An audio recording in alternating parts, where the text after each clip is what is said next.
Vastu expert and astrologer doctor Vaishali Gupta. ये तो हम सभी जानते हैं कि आजकल शादियों का सीज़न चल रहा है और हमारे हिंदू शास्त्र में शादी को यानी कि विवाह को एक बहुत ही पवित्र बंधन माना जाता है।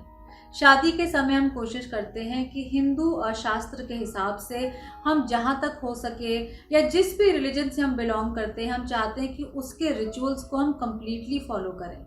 आप सोचिए, अगर हम अपना मैरिज हॉल चूज़ करते वक्त या अपना बैंकेट हॉल चूज़ करते वक्त अगर वास्तु के भी नियमों का पालन करें तो ये रिश्ता हमारे जीवन में कितनी पवित्रता, कितना सौहार्द, कितना प्रेम और कितनी हार्मनी लेके आ सकता है। तो आज अपने इस वीडियो में मैं आपको कुछ खास टिप्स देने वाली हूँ कि अगर आपकी शादी है या आपके घर में किसी की शादी है तो आप मैरिज हॉल को या बैंकेट हॉल को, अपने मैरिज के वेन्यू को चूज़ करते समय, डिज़ाइन करते समय किन खास चीज़ों का ध्यान रखें जिससे कि वो वास्तु के अनुसार पॉजिटिव हो और आपके जीवन में अच्छे रिजल्ट्स लेकर आए। सबसे पहले हम बात करते हैं कि जो विवाह का मंडप है वो वास्तु के अनुसार कहाँ पे लोकेट होना चाहिए। वास्तु शास्त्र के अनुसार नॉर्थ ईस्ट यानी कि ईशान कोण को बहुत ही पवित्र माना जाता है और कहा जाता है कि ये स्वयं सोमदेव यानी कि शिव जी का स्थान है। एक शादी को अच्छे से चलाने के लिए अगर माँ पार्वती और शिव जी की ब्लेसिंग्स मिल जाए तो इससे बड़ा क्या हो सकता है। तो इस बात का ध्यान दें कि आपका जो शादी का मंडप है वो आपके हॉल के अगर नॉर्थ ईस्ट में स्थापित होगा तो उसे वास्तु के अनुसार शुभ माना जाता है। ये तो हम सभी जानते हैं कि अग्नि जो है उसके हम 7 फेरे लेते हैं और अग्नि का जो कुंड है उसकी भी लोकेशन वास्तु शास्त्र के अनुसार बहुत ही इम्पोर्टेंट होती है। तो जिस अग्नि के आसपास हम 7 फेरे लेते हैं वो अग्नि जो है वो हमारे मंडप के साउथ ईस्ट की तरफ होनी चाहिए। ये तो मैं अपने कई वीडियोस में बता चुकी हूँ कि साउथ ईस्ट यानी कि दक्षिण पूर्व को वास्तु शास्त्र में अग्नि का स्थान माना जाता है और अगर हम यहाँ पर अग्नि को प्लेस करते हैं और इसके चारों तरफ फेरे लेते हैं तो इससे भी हमारे जीवन में बहुत सौहार्द और हमारे मैरिटल रिलेशनशिप में बहुत ज़्यादा हार्मनी रहती है। एक और चीज़ जिसको हमें ध्यान में देना है वो ये है कि हमारा जो मंडप है वो चौकोर होना चाहिए। हमारे शास्त्रों के अनुसार अगर हम अपने मंडप को चौकोर बनाते हैं तो वो हमारे रिश्ते में हार्मनी और प्यार लेके आता है और साथ ही साथ उसके जो 4 डंडे होते हैं वो लकड़ी के या फिर बांस के होने चाहिए। इस हवन के मंडप को कभी भी मेटल में बनवाना ना प्रेफर करें बिकॉज लकड़ी को हमारे शास्त्र में शुभ माना जाता है।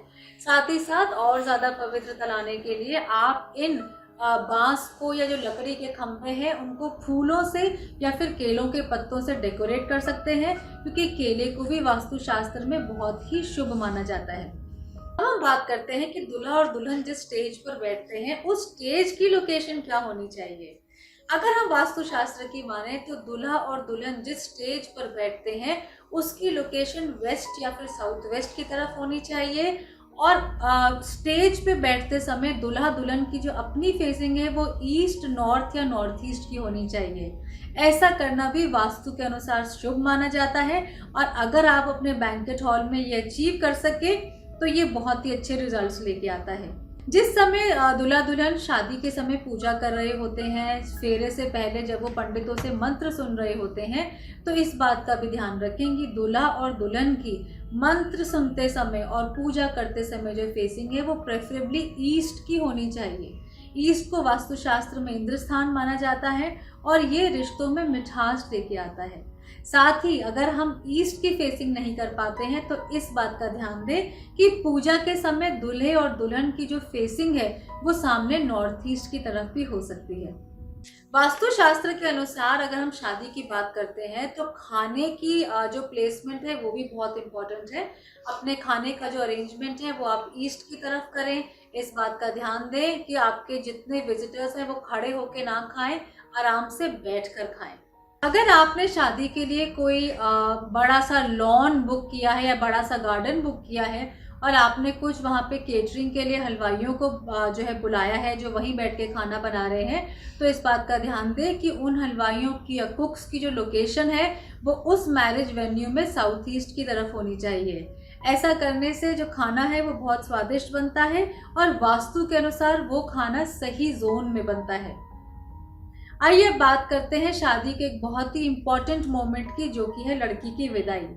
अगर हम वास्तुशास्त्र की माने तो हमारी जो लड़की है, जो बेटी है, उसकी विदाई नॉर्थ वेस्ट की तरफ से होनी चाहिए। नॉर्थ वेस्ट को वास्तुशास्त्र में वायुव्य कोण माना जाता है, और जब हम अपनी बेटी की विदाई नॉर्थ वेस्ट जोन की तरफ से करते हैं, रिचुअल वहाँ पे करते हैं, तो उनकी जो शादी है वो बहुत ही अच्छी चलती है और शादी में बहुत प्रेम और हार्मनी भी बनी रहती है। अगर आप इतनी बातों का ध्यान रख रहे हैं तो इस बात का भी ध्यान रखें कि जो भी मैरिज या बैंकेट हॉल आप चूज़ कर रहे हैं वो हो सके तो रेक्टेंगुलर यानी कि चौकोर आकार में हो, उसके सारे कोने जो हैं वो राइट एंगल्स पे हों, और साथ ही साथ उसकी जो एंट्री है वो ईस्ट या नॉर्थ ईस्ट से हो। इसमें से काफ़ी सारी चीज़ें ऐसी हो सकती हैं जो कि कर पाना संभव हो, और कुछ एक आध चीज़ ऐसी भी हो सकती है जिसको हम फॉलो नहीं कर पाएँ। लेकिन फिर भी अगर हम इसमें से 80 से 90% वास्तु के टिप्स भी फॉलो करते हैं तो ये जो शादी होगी इसका माहौल बहुत ही पॉजिटिव होगा, और आगे दूल्हा और दुल्हन की लाइफ भी काफ़ी अच्छी रहेगी। सो आई होप ये वीडियो आपको अच्छा लगा। Thank you so much for listening to me.